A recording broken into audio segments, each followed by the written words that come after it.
Cek cek cek. Hai, halo semuanya, gimana kabarnya? Mimin harap sih selalu baik-baik saja ya guys. Kali ini Minrap akan melanjutkan spoiler Donghua Battle Truck The Heaven episode 142. So langsung aja, nggak usah berlama-lama lagi, pasang telinga, jauhkan jarak gadget dari mata minimal 15 meter. Waktunya kita meluncur.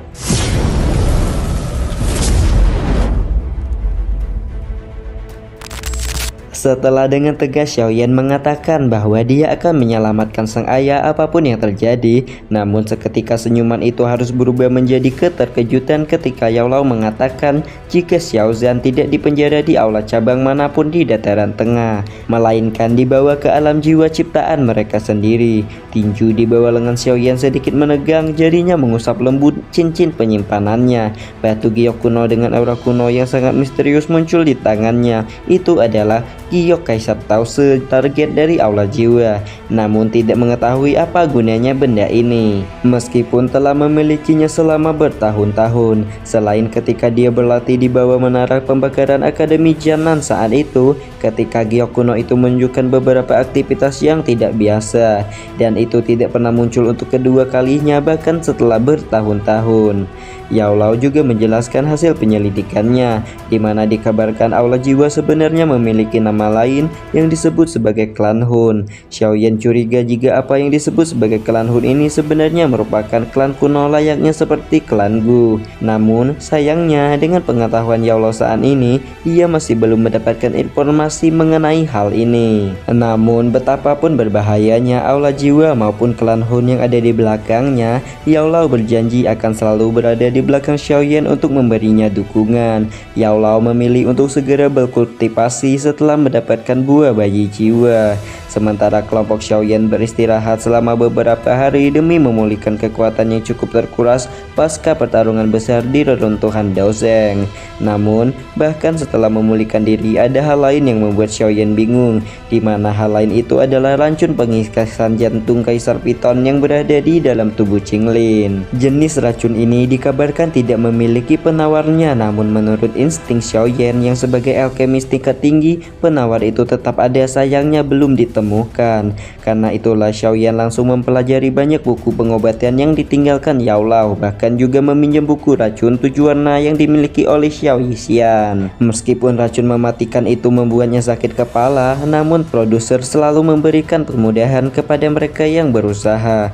Dan setelah mencari selama 4-5 hari, Xiaoyan akhirnya mulai menemukan metode untuk menawarkan racun pengikisan jantung. Xiaoyan mengakuisisi kolam di puncak Gunung Bintang sebelum memasukkan berbagai bubung atau cairan obat dalam kolam tersebut.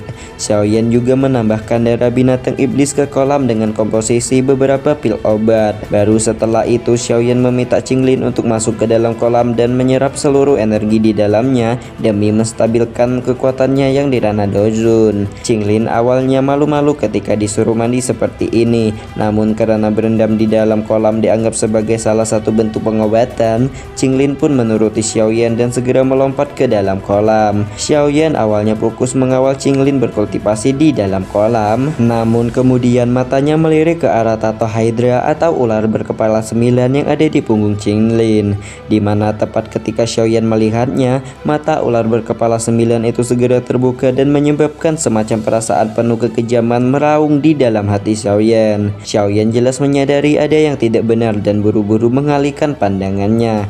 Baru setelah mengendalikan kekejaman di hatinya, Xiaoyan kembali memusatkan perhatiannya pada tato misterius itu dan bertanya-tanya binatang iblis macam apakah yang berbentuk semacam itu. Xiaoyan hanya bisa terdiam dan menggelengkan kepalanya, menahan rasa ingin tahu yang memuncak dan memutuskan untuk bertanya setelah Qinglin bangun dari kondisi pelatihannya nanti. Xiaoyan tetap berada di dalam gua selama 4 hari dan menghabiskan ratusan bahan obat untuk terus diisi ulang ke dalam kolam. Ekspresi Qinglin semakin hidup di bawah kabut energi yang naik, dan di saat yang sama tato Hydra di punggungnya pun menjadi semakin jelas dan pekat. Mata di 9 kepalanya juga mulai terbuka sedikit demi sedikit, membuat Xiaoyan sekali lagi merasakan jejak kekerasan menyebar di dalam hatinya. Xiao Yan dengan lembut bergumam pada dirinya sendiri ketika tiba-tiba mendengar suara percikan air dari kolam. Namun ketika dia baru saja akan berdiri, seluruh kolam bergetar hebat sebelum kemudian mata aneh seukuran kepala muncul di tengah kabut energi,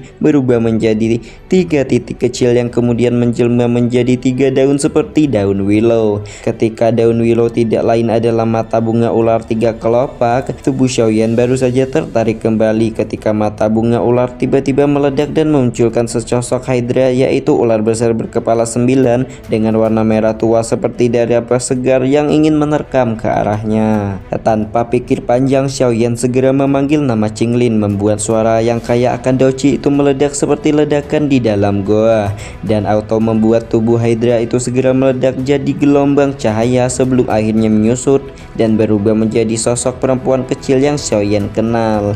Xiao Yan segera meraih tubuh Qinglin yang sebenarnya berada dalam kondisi tanpa busana, namun Xiao Yan tampak tenang. Sementara Qinglin sedang panik, bahkan kepalang menyadari jika tubuhnya telah dilihat oleh Xiao Yan. Setelah Qinglin menjadi lebih tenang, Xiao Yan dengan tidak sabar menanyakan identitas dari ular berkepala 9 yang ada di punggungnya itu, di mana ular kepala 9 itu ternyata merupakan ular surga kuno yang bermutasi. Dikabarkan bahwa ular surga kuno adalah eksistensi yang bisa disejajarkan dengan klan Phoenix Langit. Namun karena jumlahnya yang terlalu sedikit, binatang iblis di masa lalu itu telah menderita kepunahan sejak lama. Ceritanya, Qinglin secara tidak sengaja menemukan kerangka ular surga kuno di pegunungan dan menggunakan mata bunga ularnya dengan harapan bisa memanggil tubuh spiritual. Tapi ternyata kerangka ini sangat susah untuk dikendalikan, dan untungnya ular tersebut semakin melemah seiring dengan meningkatnya kekuatan Qinglin. Seperti yang Xiao Yan ketahui sebelumnya bahwa mata bunga ular adalah konstitusi luar biasa yang bisa mengendalikan segala jenis binatang iblis ular kecuali yang memiliki garis keturunan kuno bangsawan pada zamannya. Yang Qinglin ketahui hanya ada 2 binatang iblis ular dengan garis keturunan kuno, yaitu ular naga kuno dan piton penelan surga. Saat ini Qinglin dapat berusaha mengendalikan ular surga kuno dari binatang iblis zaman kuno itu hanyalah berbentuk roh dan tidak memiliki tubuh fisik. Nah, karena masalah racun pengikisan jantung telah usai, Xiao Yan pun segera kembali ke aula besar pavilion bintang jatuh, mencari tahu kondisi Yao Lao setelah menyerap buah bayi jiwa, dan mengakulasi apakah ini waktu yang tepat untuk memulai memurnikan tubuh baru bagi gurunya itu. Yao Lao tersenyum ketika melihat Xiao Yan datang dan langsung mengajaknya memurnikan tubuh baru. Setelah mengetahui aura spiritual gurunya telah kembali ke puncak, bahkan Xiao Yan langsung menunjukkan semua bahan yang telah dia kumpulkan selama bertahun-tahun, termasuk pil sekring darah tumbuh tulang yang dia murnikan di pertemuan pil sebelumnya. Yao Lao tampak begitu bangga menyaksikan muridnya yang telah mengasah keterampilan alkemisnya sampai ke level seperti ini, di mana Yao Lao dapat melihat bahwa pil sekring darah tumbuh tulang itu menjalani guntur pil 5 warna yang luar biasa. Xiao Yan mengabaikan pandangan bangga gurunya ketika mengeluarkan satu demi satu bahan yang dia miliki, mulai dari esensi darah Phoenix iblis surga serta kerangka elit puncak dozong yang jujur saja membuat Xiao Yan tidak puas. Untungnya beberapa saat kemudian Peng Xian mengeluarkan kerangka dozun bintang 4 yang dia miliki, membuat Xiao Yan tampak senang melihat ketiga bahan yang berkualitas tinggi tersebut. Karena semua bahan sudah dikumpulkan, Peng Xian mengajak Xiao Yan untuk memulai proses pemurnian tubuh esok hari, karena semakin cepat Yao Lao memulihkan kekuatan puncaknya, semakin kecil pula ancaman yang ditimbulkan aula jiwa untuk pavilion bintang jatuh. Sebelum memulai pemurnian tubuh, Xiao Yan menghabiskan waktu untuk mulai mengamati rusuk doseng yang dia dapatkan di reruntuhan kuno dan menemukan jika terdapat segel di permukaan tulang yang tentu saja sulit untuk dihapuskan. Karena itulah Xiao Yan menghabiskan waktu 10 jam pemanggangan tulang dengan api 3000 pembakarannya, membuat warna putih giok di permukaan tulang perlahan menjadi pucat sebelum digantikan dengan cairan berwarna emas gelap yang dipenuhi corak aneh. Xiao Yan sempat ragu-ragu sebentar sebelum memasukkan tangannya ke dalam cairan emas itu. Xiao Yan merasakan kekuatan penekan yang luar biasa yang membuat tangannya terasa remuk. Nah, tepat ketika Xiao Yan mengira tangannya akan diremas sampai hancur, cairan keemasan yang gelap itu mengalir ke tangannya seperti pertamax. sebelum kemudian mentransfer semacam pengetahuan akan teknik yang disebut sebagai telapak tangan penciptaan surga. Xiaoyan menemukan kesadarannya berada di dalam sebuah ruang kosong yang kemungkinan merupakan ruang memori yang disembunyikan di dalam teknik Dao ini. Mata Xiaoyan menjadi cerah dan bergetar setelah mendengar suara lantang mengalir di ruang kosong itu memperkenalkan teknik telapak penciptaan surga yang ternyata benar-benar sebuah teknik Dao kelas Tian. Xiaoyan menarik napas dalam-dalam saat dia melihat lingkaran cahaya hitam yang dengan cepat menyebar. Di matanya Xiaoyan melihat satu demi satu metode terbaik telapak tangan penciptaan surga yang luar biasa.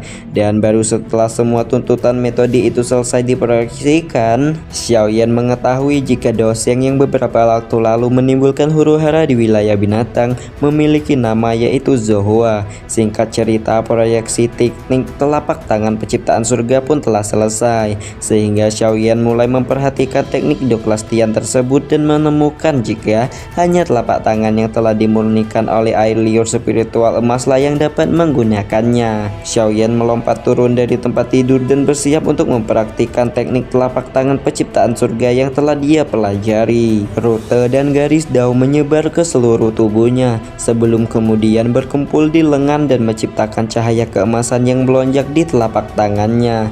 Cahaya keemasan itu semakin pekat warnanya sebelum akhirnya berubah menjadi cahaya hitam dengan kekuatan hisap yang luar biasa, seperti yang dilihatnya di reruntuhan kuno sebelumnya. Namun melepaskan benda berbahaya ini jelas di tengah pavilion Jitang jatuh jelas bukanlah sesuatu yang bagus untuk dilakukan. Karena itulah Xiaoyan buru-buru membatalkan tekniknya dan menghela napas lega saat merasakan Dao Qi yang sangat besar sekali lagi pulih di dalam tubuhnya. Singkat cerita, uji coba teknik telapak tangan penciptaan surga pun telah selesai. Hari pun berganti dan waktunya permunian tubuh Yao Lao tiba. Xiaoyan berkumpul dengan Yao Lao dan Peng Xian di menara batu belakang gunung bintang langit yang dipilih sebagai lokasi pemurnian. Xiaoyan meminta Peng Xian untuk mengisolasi menara batu selama proses pemurnian dan hal itu pun langsung diiyakan oleh Peng Xian karena pemulihan kekuatan temannya ke puncak jelas merupakan hal paling penting untuk dilakukan saat ini.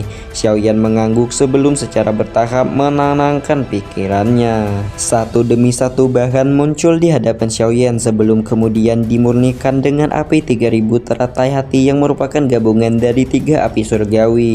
Kerangka dozun, esensi binatang iblis, dan pil sekring darah tumbuh tulang telah dikeluarkan. Dan pemurnian semacam ini adalah proses yang paling panjang hingga Xiaoyan menghabiskan waktu sepanjang hari untuk membuat warna merah hijau di kerangka dozun itu menjadi lebih pucat, menandakan bahwa kerangka tersebut telah menyerap energi dari bahan lain ke dalamnya. Xiaoyan tersenyum melihat Yao Lao menunjukkan kebanggaan selama dia memurnikan tubuh baru, sebelum tiba-tiba saja pikiran tentang memasukkan lengan dozeng sekelas melintas di kepalanya. Setelah ragu-ragu sebentar, Xiaoyan pun akhirnya menyambungkan lengan dozeng itu ke bagian bagi lengan kerangka dozun, membuat Yao Lao hanya bisa terengah karena tidak menyadari jika muridnya telah benar-benar membawa kerangka suci seorang dozeng dari reruntuhan kuno.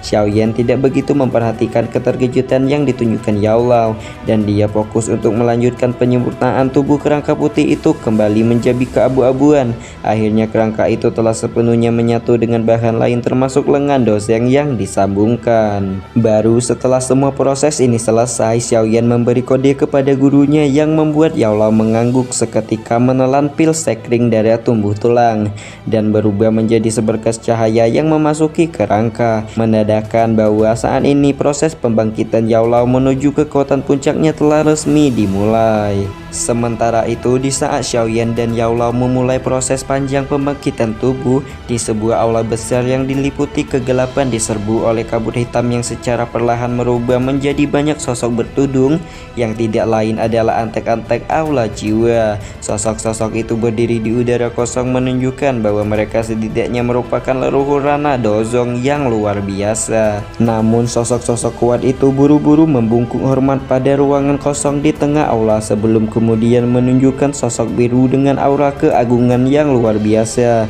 yang dipanggil dengan nama Tianjun ke-9. Tanpa banyak ngomong lagi, Tianjun ke-9 melakukan perintah kepada semua orangnya untuk memulai misi penting mereka, di mana misi penting itu tidak lain adalah menghancurkan Paviliun Bintang Jatuh serta menangkap Xiaoyan sekaligus Yao Lao. Aduh, seru banget cok. Gimana ya kelanjutan ceritanya? Akankah Paviliun Bintang Jatuh hancur di tangan Tianjun Aula Jiwa? Ataukah nanti di tengah-tengah keadaan krusial Yao Lao berhasil membentuk tubuhnya dan membasmi para antek-antek Aula Jiwa itu? Tungguin cerita kelanjutannya hanya di Rap Film. Bye bye guys, see you next time.